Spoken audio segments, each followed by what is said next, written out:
Hello friends, तो आज हम करेंगे चैप्टर 5 पंजाब फाइनेंशियल रूल्स का, जो कि पे अलाउंसेज एंड पेंशन्स के रूल्स के बारे में बताता है कि उनके बिल्स हैं, उनकी पेमेंट्स हैं, वो किस तरीके से आप कर सकते हैं। तो 5.1 जो कि ड्यू डेट्स के बारे में बात कर रहा है, क्या कि बिल हैं जो कि मंथली पे के, फिक्स्ड अलाउंसेस एंड पेंशन के, किसके, गवर्नमेंट एम्प्लॉय के, may be signed at any time with in a 5 day. तो विद इन 5 डे कौन से, immediately preceding the last working day of the month. तो लास्ट वर्किंग डे है जिस दिन मंथ का, उसके 5 दिन पिछले ले लीजिए, उसके बीच बीच में आपने क्या करने हैं, अपने बिल्स जो हैं वो प्रिपेयर हो जाने चाहिए, which for which they relate. And due date कब होती है इनकी पेमेंट्स की, जो नेक्स्ट मंथ आने वाला है उसका जो फर्स्ट वर्किंग डे होता है, क्योंकि हमने बिल की पेमेंट्स करनी है। ठीक है, तो लाइक जनवरी है तो 1 जनवरी का मंथ की पेमेंट्स कब होती हैं, 1 फेब को हो जाएगी, provided that the government may in special case relax any provision of this rule. तो कोई भी इस तरीके से रिलैक्सेशन हो सकती है किसकी, इन रूल्स के रिगार्डिंग, अगर गवर्नमेंट चाहे तो। अब नोट 1 क्या वो कहता है, देखिए, bill for monthly payment fixed allowances के बारे में बात करता है। यही जो अभी हमने तो अपने लेवल तक कहा कि 5 दिन के अंदर अंदर साइन प्रिपेयर हो जाना चाहिए, लेकिन हमें ये भी इंश्योर करना है कि ट्रेजरी तक प्रॉपरली टाइम पर पहुंच जाए, ताकि जो ट्रेजरी को है फुल टाइम मतलब अपना पास करने का ईजिली मिल सके, अवेलेबल होना चाहिए उसे, उसके पास भी टाइम को। तो नेक्स्ट जो नोट 2 कहेगा, in the following cases separate bill must be presented. तो अभी हमने पे अलाउंसेस नॉर्मल कंडीशंस के बारे में बात किया है, जब नॉर्मल गवर्नमेंट एम्प्लॉय का सभी का पे जो बिल होता है वो इकट्ठा बनता है, लेकिन कुछ केसेस ऐसे भी हैं जब हमें सेपरेट बिल बनाने पड़ेंगे। वो कब कब हैं, तो क्वेश्चन अगर आ जाता है सेपरेट बिल कब कब बनाने पड़ेंगे, तो 5.1 नोट 2 इसके बारे में बात करता है। जब government employee out of India on deputation हो, या फिर ऑन लीव हो, या फिर ऑन वकेशन हो, तब सेपरेट बिल बनेगा। अगर गवर्नमेंट एम्प्लॉय ट्रांसफ़र हो जाता है एक ऑडिट सर्कल से दूसरे ऑडिट सर्कल में, या फिर ऑडिट सर्कल सेम है but one department to another, या फिर वैसे ही वन डिपार्टमेंट टू अनदर, या public work division to another one. तो अगर एक जगह से दूसरी जगह ट्रांसफ़र के बारे में बातें करता है पॉइंट बी। यहाँ पर आगे हम बात करते हैं एलोकेशन के बारे में, बात कर रहा है कि एलोकेशन कैसे होगा अगर जो आपका ट्रांसफ़र इन्वॉल्व करता है, बिल्कुल ही आपकी जो चार्ज है, काम का जो ड्यूटी का नेचर है वही चेंज हो जाता है। तो यहाँ पर बताया गया है कि उसके रिगार्डिंग जो एलोकेशन है, जिस दिन तक आप पिछले ऑफिस में रहे हैं वहाँ तक की पेमेंट्स उसमें हो जाएगी, मतलब सेपरेट बिल की प्रिपरेशन कहाँ तक होगी, जिस दिन तक आपने ड्यूटी की होंगी। लेकिन ऐसा किस केस में नहीं होगा, अगर फॉरेस्ट डिपार्टमेंट में है वहाँ पर एग्जाम्पशन है इसके रिगार्डिंग। उसके बाद सी पॉइंट क्या कहता है, देखिए, when a government employ finally quit the service, तो सेपरेट बिल बनेगा अगर आप फाइनली क्विट कर रहे हैं सर्विस को, और government is a transfer to a foreign service, अगर गवर्नमेंट एम्प्लॉय ट्रांसफ़र हो जाता है किसमें, फॉरेन सर्विस में चला जाता है, तब भी सेपरेट बिल बनेगा। सेपरेट बिल कब बनेगा, जब एक नॉन गेजेटेड एम्प्लॉय एक गेजेटेड एम्प्लॉयमेंट्स में चला जाता है विद इन स्टेट, तब भी सेपरेट बिल बनेगा। When there is a variation in rate of pension, pension के रेट में ही चेंज आ गया, किस कारण से, क्योंकि आपने वैल्यू क्या करवा ली है, उसका जो पेंशन का एक पोर्शन था वो कम्यूट करवा लिया है, तब भी आपकी जो पेंशन चेंज हो जाएगी। उस केस में भी क्या होगा, एक सेपरेट बिल की प्रिपरेशन होगी। अब बात करते हैं डेथ ऑफ पेई, पेई की डेथ हो जाती है, उस केसेस में क्या रूल अडॉप्ट होंगी। पे allowances and pension can be drawn for the day of a person death. तो पर्सन की डेथ वाला दिन क्या होता है, वैसे भी ड्यूटी काउंट होता है। ठीक है, आपने डेफिनेशन पढ़ी होंगी CSR में, उसमें आप देखेंगे कि वहाँ लिखा हुआ है कि ड्यूटी में काउंट होता है पर्सन की डेथ का डे। तो उस दिन की भी क्या कह रहे हैं कि पे एंड अलाउंसेस ड्रॉ होगी। इसका कोई इफेक्ट नहीं है कि वो पर्सन की डेथ किस आवर में हुई है, किस घंटे में, किस टाइम पर हुई है उस दिन में, इससे कोई मैटर नहीं करता। नोट में लिखा गया है, डे की डेफिनेशन बताई गई है कि डे मतलब एक कैलेंडर डे है जो कि मिडनाइट को स्टार्ट होकर नेक्स्ट मिडनाइट में ही ख़त्म हो जाता है। उसके बाद बी पॉइंट देखिए क्या कहता है, पे एंड अलाउंसेस के बारे में बात करेगा। जब हमने पेमेंट कब करनी है, without production of usual legal authority as under. तो जिसको पेमेंट की जा रही है पे अलाउंसेस या पेंशनर के बारे में, कोई भी अलाउंसेस पे किया जा रहा है लेकिन उसके पास कोई लीगल अथॉरिटी नहीं है बंदे के पास, तो उसकी पेमेंट कैसे करनी है। तो अगर 5,000 तक की पेमेंट है तो विदाउट लीगल अथॉरिटी भी की जा सकती है। इन केस गवर्नमेंट ऑफिसर को या जो उसकी पेमेंट कर रहा है उसे थोड़ा डाउट है उसकी आइडेंटिटी के बारे में, तो वो आसपास से किसी नॉन सोर्स से इसका कंफर्मेशन ले सकता है, लाइक नेबर में उससे पूछ सकता है, या कोई और गवर्नमेंट एम्प्लॉय उस दूसरे गवर्नमेंट एम्प्लॉय को जानता था तो उसकी लीगल अथॉरिटी थोड़ा बहुत ही नॉन होते हैं, उस वजह से वहाँ से पता कर सकता है और अपने डाउट को क्लियर करके 5,000 तक का क्लेम ऐसे ही पेमेंट की जा सकती है। लेकिन अगर पेमेंट है 5,000 से ज़्यादा तो ऑर्डर होगा किसका? एडी का ऑर्डर होगा एंड एचओडी का भी हो सकता है एज अ केस में भी। और इन केसेस में ऐसा भी हो सकता है कि आपको इंडेमनिटी बॉन्ड भी देना पड़ सकता है विद श्योरिटी। अभी श्योरिटी के बारे में बात करेंगे, नीचे नोट में दिया हुआ है कि श्योरिटी किस तरीके से लेनी है। अब provider with authority specified in clause 1 above may subject to condition specify in that clause make the anticipatory payment of an amount not exceeding 5,000। वही कि कोई भी एंटिसिपेटरी पेमेंट हम कर सकते हैं अगर वो 5,000 तक की है। अब यहाँ पर बात करते हैं पेंशन के एरियर के बारे में, पे एंड अलाउंसेस के एरियर के बारे में। तो जो 5,000 वाली अभी हमने लिमिट के बारे में बात की वो किसके रिगार्डिंग भी अप्लाई हो जाएगी? Payment of arrear of pension, ठीक है, due in respect of disease pensioner. तो पेंशनर की डेथ हो जाती है उसके बाद उसका एरियर अगर है। इसी तरह से अगर गवर्नमेंट एम्प्लॉय की डेथ हो जाती है तो उसका कोई एरियर है पे एंड अलाउंसेस का, उसके रिगार्डिंग भी जो ये 5,000 की लिमिट अभी हम पढ़कर आए हैं ऊपर वो अप्लाई हो जाएगी। नेक्स्ट क्या कहते हैं? Normally there should be 2 surety. अब श्योरिटी के बारे में बात करते हैं। अभी हमने पढ़ा था कि इंडेमनिटी बॉन्ड भी साइन करना पड़ता है, तो यहाँ पर 2 श्योरिटी के बारे में बात की है। श्योरिटी कैसी होनी चाहिए? फाइनेंशियल स्ट्रेंथ होनी चाहिए, मतलब कोई ना कोई तरीका होगा उसका, बैंक से मिलेंगी श्योरिटीज तो वहाँ पर अपनी फाइनेंशियल एबिलिटी का वो प्रूफ होगा। अगर एबिलिटी का proof unless the gross amount of claim is less than 10,000, तो 2 श्योरिटी चाहिए। अगर 10,000 से ज़्यादा का आप श्योरिटी के लिए स्टैंड कर रहे हैं, अगर 10,000 से कम की श्योरिटी के लिए आप स्टैंड करते हैं तो 1 श्योरिटी भी चल सकती है अगर अथॉरिटी क्या कहते हैं मतलब सेटिस्फाई हो जाती है।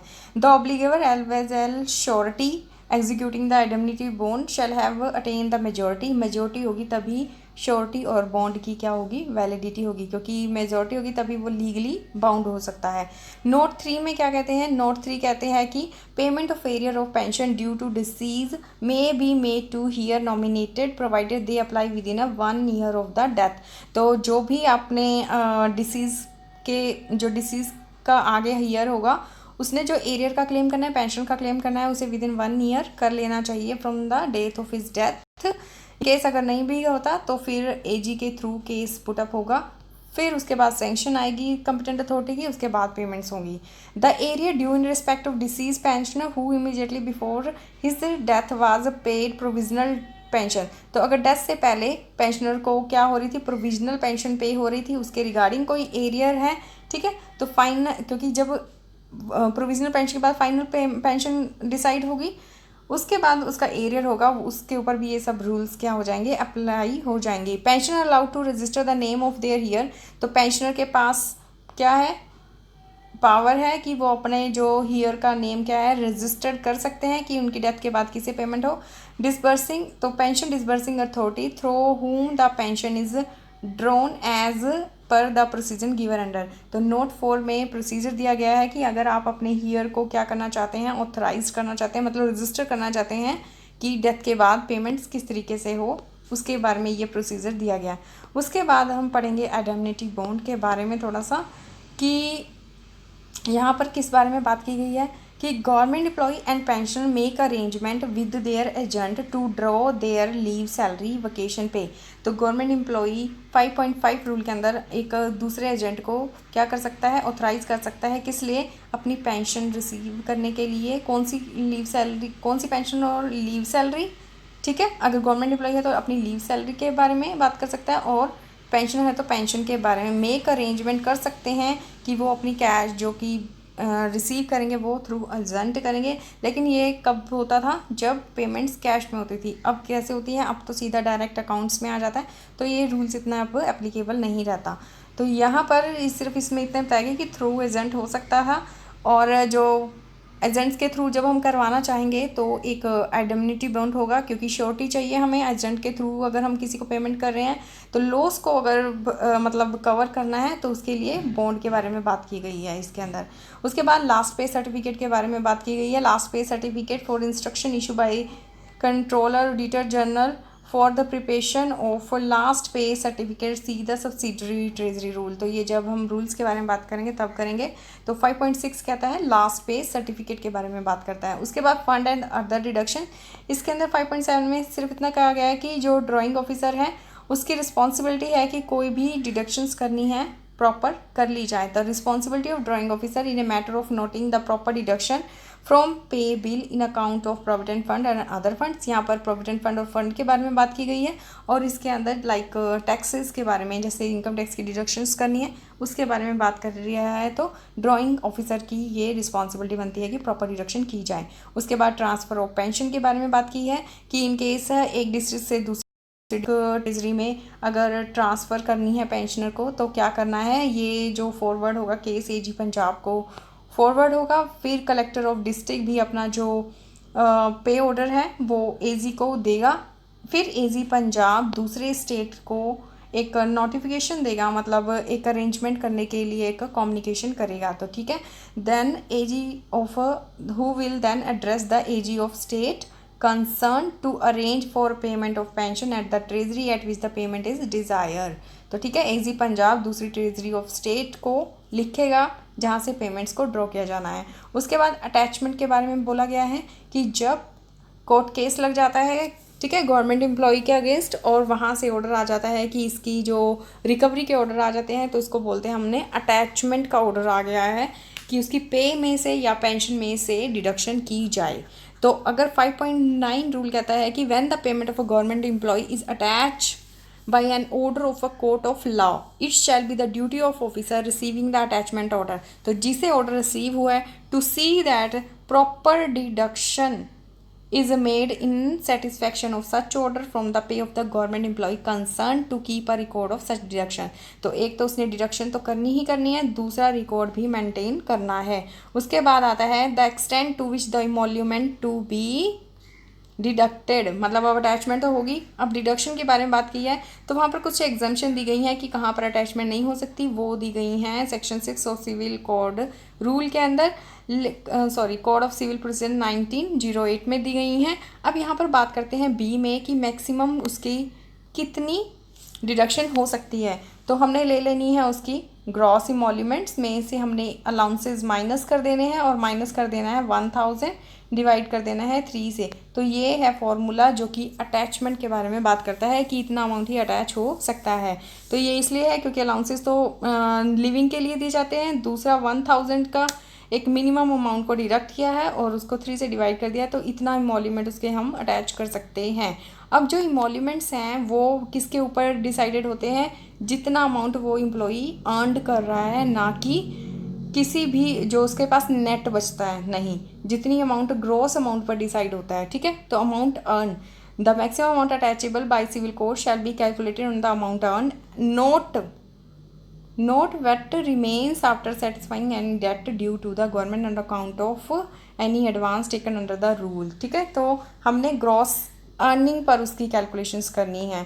उसके बाद यहाँ तो हो गई कैलकुलेशन के बारे में। रिकवरी, अब बीसी पॉइंट क्या कहता है, recovery in satisfaction of attachment order shall be made in order in which they are received. तो ऑर्डर के बेस पर ही रिकवरी की जाएगी and shall be made by the head of office, और हेड ऑफ ऑफिस के द्वारा की जाएगी।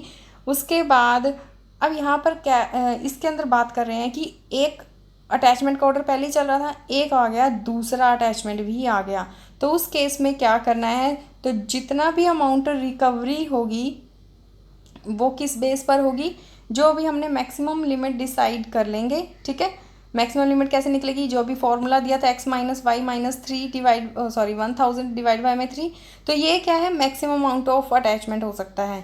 तो हमने इस लिमिट से फिर भी ऊपर नहीं जाना अगर उसके 2 ऑर्डर भी आ जाते हैं। लेकिन अब क्या होगा, जब दूसरा ऑर्डर आएगा तो करना पड़ेगा, एक स्टेटमेंट बनानी पड़ेगी डिपार्टमेंट को। तो disbursing officer shall return the new attachment order, वो रिटर्न करेगा ऑर्डर, कोर्ट को बताएगा कैसे, एक स्टेटमेंट की फॉर्म में बताएगा, पर्टिकुलर ऑफ एग्जिस्टिंग अटैचमेंट कि उसके अगेंस्ट कितनी अटैचमेंट चल रही हैं, पर्टिकुलर ऑफ अमाउंट विदहेल्ड, कितना अमाउंट उसका विदहेल्ड किया हुआ है, paid to the date to the court concern, court को कितना पेमेंट कर चुके हैं और कितना अभी उसका बाकी है ड्यू। तो ये सब उसको फिर बताना पड़ेगा जब सेकंड ऑर्डर आ जाएगा। उसके बाद without prejudice to the provision of code of civil procedure as amended time to time, the procedure to be followed by the drawing and disbursing officer in taking the recovery from pay of a government employee of the amount in compliance with attachment order issued by order shall be regulated as under। तो यहाँ पर procedure के बारे में बात की गई है कि किस तरीके से काम चलेगा, किस बारे में, रिकवरी कैसे होगी पे में से। Subject as hereinafter provided in this rule the gross amount of pay shall be drawn on pay bill but only the net amount after deducting the amount recoverable shall be disburse to the government employ. तो net amount उसको disburse कर दिया। Second point में कुछ खास नहीं, इसमें लिखा गया है कि अगर आउटसाइड लोकल बॉडी डिसबर्समेंट हो रही है तब कैसे क्लेम किया जाएगा अटैचमेंट का।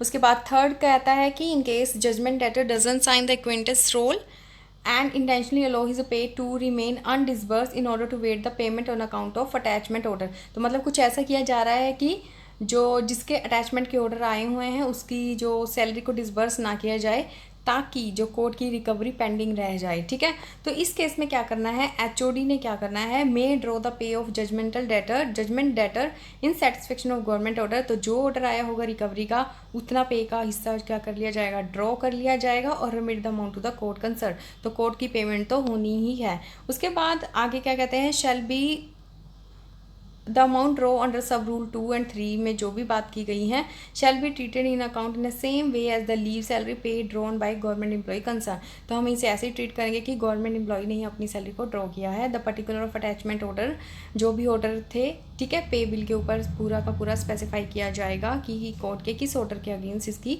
जो रिकवरी की जा रही है। उसके बाद जो कोर्ट ने अब रिकवरी का दिया है लेकिन उसके लिए अगर कोई भी कॉस्ट लगती है उसको डिडक्शन के बाद ही अमाउंट जो बच जाएगा वो कोर्ट को रिवर्स किया जाएगा।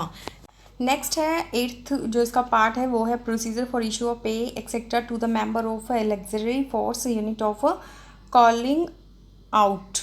अब यहाँ पर क्या कहते हैं कि the issue of pay to the civilian government employ who are member of auxiliary force is to be regulated by the instruction laid in paragraph 255 of regulation for the electric force India 1933।